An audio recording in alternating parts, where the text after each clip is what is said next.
د قیامت ورځ به یو نور به راښکاره شي، د قیامت ورځ به یو چمک به راښکاره شي، د قیامت ورځ به یو برېښنا به راښکاره شي، افراد به راښکاره شي. ته چې نظر واچې یو نوراني انسان به را روان. ته چې نظر واچې ربه دا څوک دي، ته چې وګورې دا به د زاخیلو باچا صاحب را روان. رڼا به نورم سیوا شي، ربه دا څوک را روان دي، شیخ عبدالغني صاحب به را روان وي. رڼا به نورم سیوا شي. ته چې نظر واچې ربه دا څوک را روان دي، ستا د نظر ته مخامخ وګوره څوک را روان دي، مغفور الله باباجي به را روان وي. رڼا نورم سیوا شوه، څوک را روان دي، زینت المحدثین شیخ محمد ادریس صاحب را روان دي. رڼا به نورم سیوا شي. ته چې نظر واچې ربه څوک را روان دي، دیر باباجي را روان دي. رڼا به نورم سیوا شي.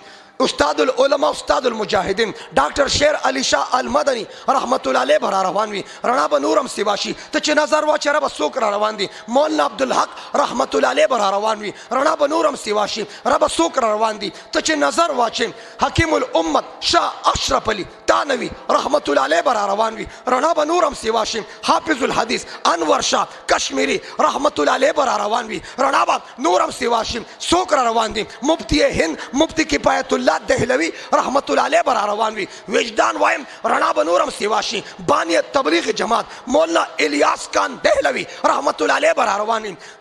شیخ رشید احمد گنگوہی رحمت اللہ علیہ بر روان وي. شیخ العرب والعجم حسین احمد مدنی رحمت اللہ علیہ بر روان وي. رڼا به نورم سیوا شي. ته چې نظر واچې ربا څوک را روان دي، شیخ الهند محمود الحسن رحمت اللہ علیہ بر روان وي. رڼا به نورم سیوا شي. ته چې نظر واچې رب د قیامت په ورځ دا سخت ورځ څوک را روان دي. ته چې وګورې نمونه اسلام محقق اور مدقق اغا عظیم سپود قاسم نانوتوی سلطان المحققین والمدققین قاسم العلوم والخیرات منبع فیوز برکات صاحب آب حیات مولانا قاسم نانوتوی رحمت اللہ علیہ بر روان وی.